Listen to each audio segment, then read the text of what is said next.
नमस्कार सांग मैंने आपण मानक गाँ कनेक्ट यूट्यूब चैनल को स्वागत।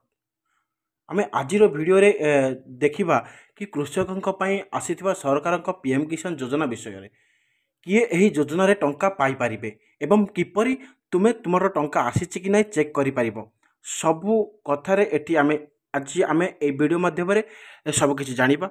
ता पूर्वरु जदि आपण माने आम चैनल को नुआ करि आसिचंती तो आम चैनल को सब्सक्राइब कर दिंतु जहाद्वारा कि आपण माने सर्वप्रथमे आम वीडियो पाई परिबे। पीएम किसान योजना कौन तो चलंतु आमे जानिबा पीएम किसान योजना कौन।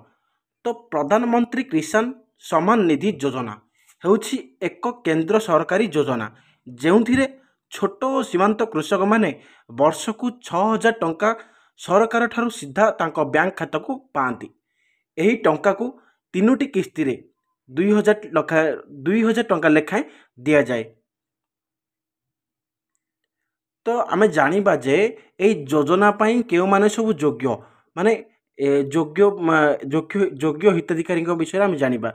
तो जो कृषकों नाम रे जमी रही तीनोटी किस्ती पाई बैंक खाता एवं आधार संयोजित थिबा उचित। आउथि केउ माने योग्य नुहंती सरकारी कर्मचारी आउ पेंशन जो माने पाउथिबे से माने मध्य योग्य नुहंती। अधिक जमी रखुथिबा माने बहुत बृहत कृषक माने से माने भी एथिरे योग्य नुहंती। तो प्रोफेशनल डाक्टर इंजीनियर अधिवक्ता एमाने एथिरे योग्य नुहंती। तो आपणकर आवेदन केमिति करिवे से विषय मते जानिबा। आवेदन करबा गले आपणक निकटस्थ जनसेवा केंद्र को जाई आपण आवेदन करि परिबे। निज आधार खाता विवरणी भूमिपत्र नहीं जावाक पड़िबो। तो ऑनलाइन माध्यम मध्य आपण आवेदन करि परिबे। तो आपण माने मोबाइल केमिति चेक करि परिबे से विषय मध्य मु आपन कहि रखुची।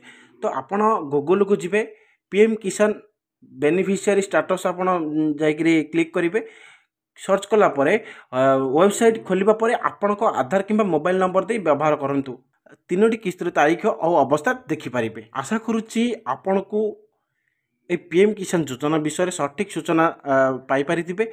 एपरी उपयोगी वीडियो पाई आम चैनल को लाइक शेयर और सब्सक्राइब करंतु।